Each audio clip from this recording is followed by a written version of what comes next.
Hello, yoga teachers.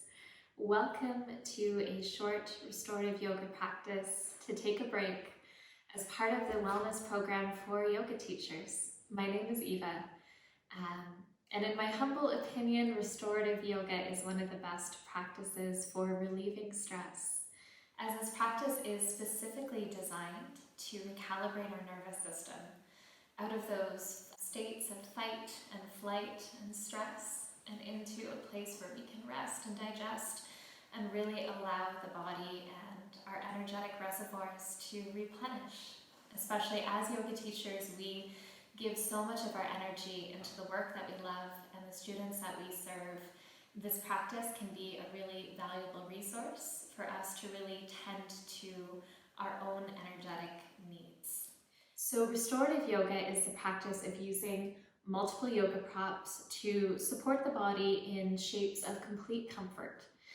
Now that said, perhaps you're in an environment where you don't have access to 2 to 4 blocks and 1 or 2 bolster pillows. The wonderful thing is we can adapt this practice using simple things that you probably already have at home or in your space. And in fact, if you're at home, maybe you have a couch or a chair nearby, which is an advantage we don't always have in a yoga studio environment. And so it's a wonderful restorative prop we can take advantage of today. Now, we'll also need a couple blankets. So if you want to press pause now to relocate yourself somewhere, you don't necessarily even need a yoga mat, but a chair and 3 blankets, and maybe a washcloth or an eye pillow would be ideal. Now, if you do have a small bolster pillow, you can use a bolster. However, if you don't have a bolster, a rolled up blanket or a pillow on your bed is a perfect substitute.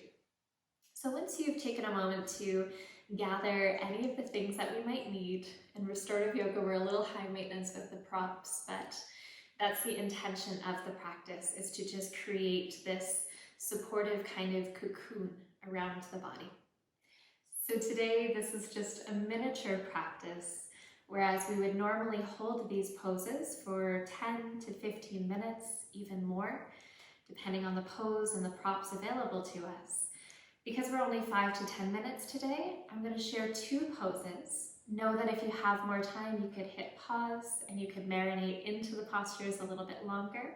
However, if you only have the 5 to 10 minutes available to you today, that is okay, and it is still worthwhile to take the time to relax into these poses, even if only for a short time. So we're going to set up one thing first.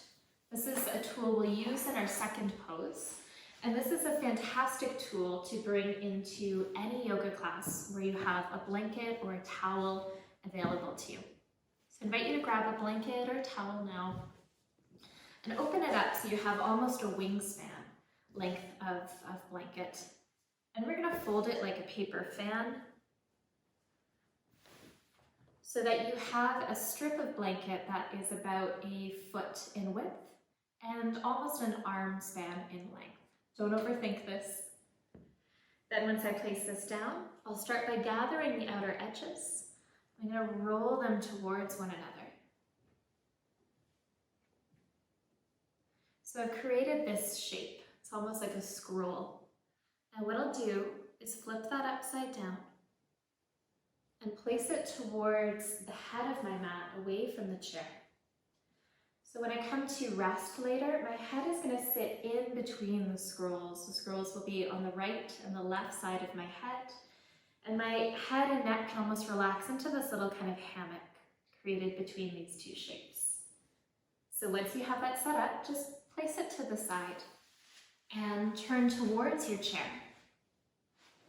Grab your extra 1 or 2 blankets and pop them in underneath your sitting bones, just to create this gentle elevation of the pelvis, which will allow a little bit more ease in your forward fold. Now, depending on how much you want to forward fold today, you can move yourself closer or further from your chair or your couch. And we won't be too picky. If it feels good to cross your legs, or bring your feet into butterfly, or extend your legs wide into more of a V shape. You can play with any of these shapes and just choose whatever feels best for your body today. Then I'll inhale and lengthen my spine. Exhale, hinge from the hips, and come to rest my stacked forearms on the chair, dropping my forehead into my forearms. So as a yoga teacher, you might be a little addicted to the sensation of stretch, a feeling, a lengthening or a pulling sensation in the tissues of your body. And try to detach from that now. Instead, notice what it would feel like to just be held by the props. Almost like a supportive container for your body. And often as we move through moments in life where we feel stressed or we feel overwhelmed, we might feel like our energy and our attention is leaking out in so many different directions. So by creating a shape where we just feel comfortable and supported, we don't differentiate the support. Feeling supported on a physical level can also help us to feel supported on a mental and emotional level. And take a deep breath in. Exhale, releasing any accumulating stress. Now as you watch your breath through this practice, don't feel like you need to change or alter it in any way. Just allow the breath to move through the body.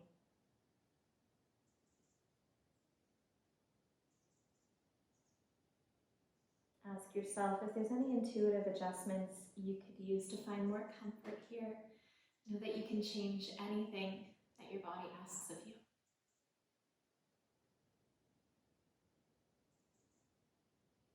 Now if you have a little longer to relax, you could stay here 3 or 5 or even 10 minutes, just hitting pause. Otherwise, slowly bring your hands onto the chair, pushing it away from your body as you come back up nice and tall. Now the fact is that we already have some nice cushioning under the hips, so you can work with this, or you could replace it with a bolster pillow when we come down onto the back. I'm just going to move myself close enough towards the chair where I can place my shins up onto the chair and feel support in the back of my knees, and the support of blankets or bolster underneath the pelvis. So the pelvis here is elevated, the legs are elevated. Please check in for yourself if you have any counterindications like blood pressure, diabetes, pregnancy, where creating a mild inversion isn't appropriate today. Know that you could skip this. Now we'll find that support of the blanket scrolls we made for the head. Lift your chin and just tuck that in around the right and the left side of your skull so that your head is supported in between the two scrolls. You can relax your arms beside your body.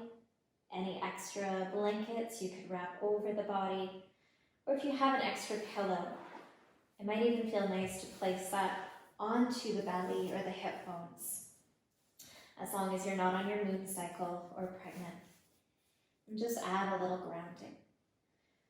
And if it feels safe and comfortable for you to cover the eyes, you can rest an eye pillow over the eyes or a folded blanket, and relax your arms by your sides. Take a deep breath in. And as you exhale, relax the back of the body completely over the floor.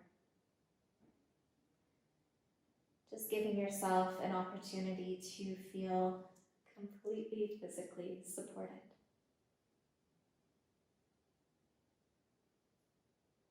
Then once you find a place of comfort in the pose, and this pose might feel very comfortable, especially in the lower back. It's kind of a sacrum vacation.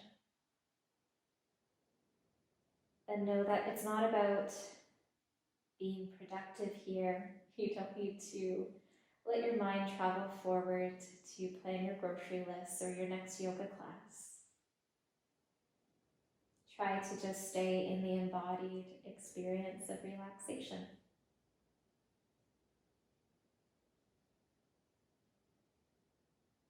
Feeling relaxation from the surfaces of your body,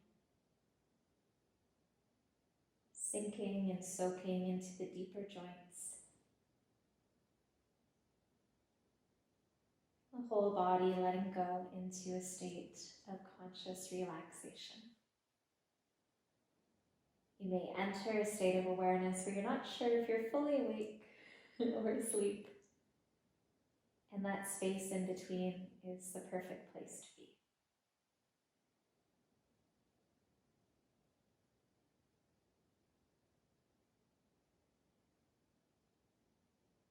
Now know that you could hit pause and stay here as long as your body and your energy requires. Otherwise, when you're ready to emerge from this pose, keep your eyes closed as you remove the eye covering and slowly blink the eyes open. Remove anything that's sitting on top of your body, and you can lift your hips and slide the blankets out from under the lower back, hugging the knees into your belly and rocking gently side to side. And rolling over to one side. Always use your hands to help bring you up to sit. And just take a moment to check in and notice how you feel even after a very short practice of restorative yoga. Notice any feedback in your nervous system, if any feelings inside that previously felt like that electrical or buzzing activation of stress. Maybe feel a little more quiet and a little more grounded now.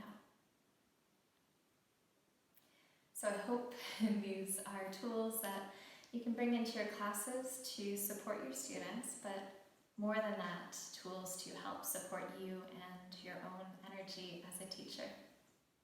I facilitate some yin yoga as well as restorative yoga teacher trainings. So if you found these techniques supportive, please join me for a training if it resonates with you. Thank you so much.